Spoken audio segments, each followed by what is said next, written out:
Favor and mercy. Those are two terms that I don't joke with.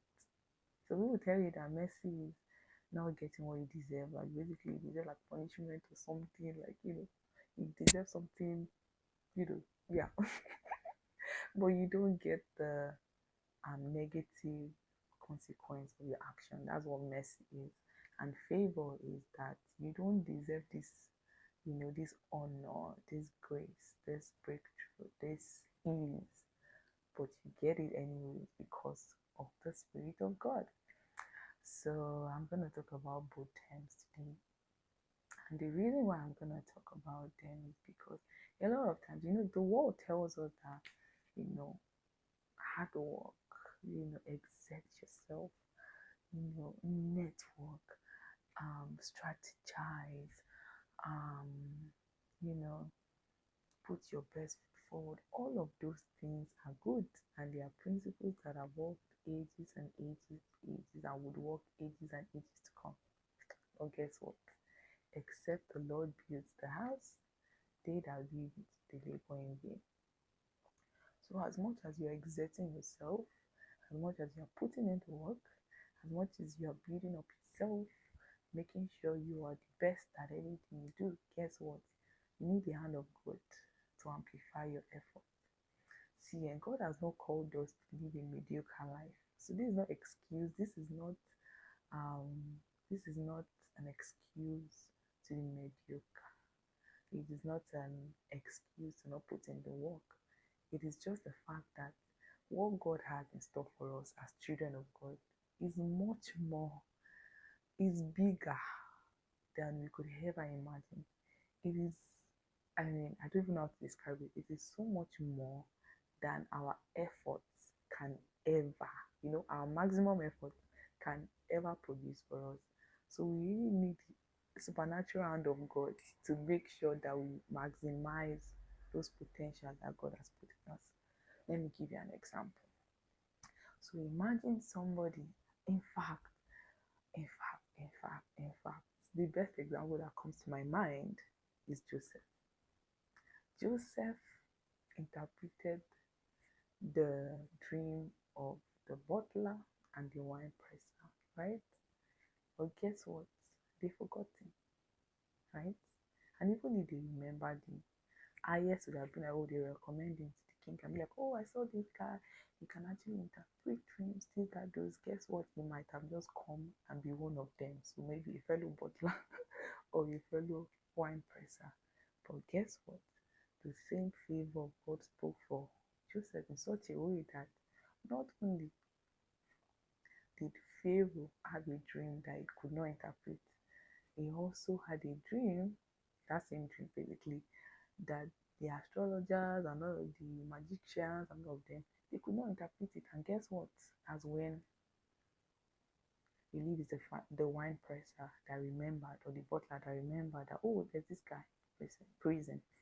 But I feel like where the hand of God is that despite Joseph's ability to interpret dreams, you would think that what's the big deal? Okay, yes, nobody else could interpret it, but yes, give him money and let him go. But guess what? He became the prime minister just by interpreting a dream. Of course, he gave them strategies on, the interpretation of the dream, like how to prevent the famine and all of that. You know the story, right? But that is what I'm talking about, in the sense that your ability can only take you into the palace, and make you impress the king. But what gives you the maximum reward, what gives you the reward that is so much bigger than your efforts or than you could ever imagine. That's what the favor of God is. So when I talk about the favor of God, I'm not talking about a license to just, lie around doing nothing. It is that God has called us to more. So the only way we can get this more, and it's not for selfish desires, because at the end of the day, we're supposed to glorify God. So people are supposed to see our good works and see our greatness and be like, oh, there is a God in heaven for sure, because of OLU-LAWAL's life. That's my name. So basically, we need favor. We all need favor. So favor is not what you need when you're not putting the work. Of course, that's where mercy comes in. So let's transition. That's where mercy comes in, because mercy is like, you don't even deserve it. You don't deserve it. You don't deserve it, but God just chooses that, you know what, you've done this, so this negative thing that you were not supposed to do, but I'm gonna have mercy on you.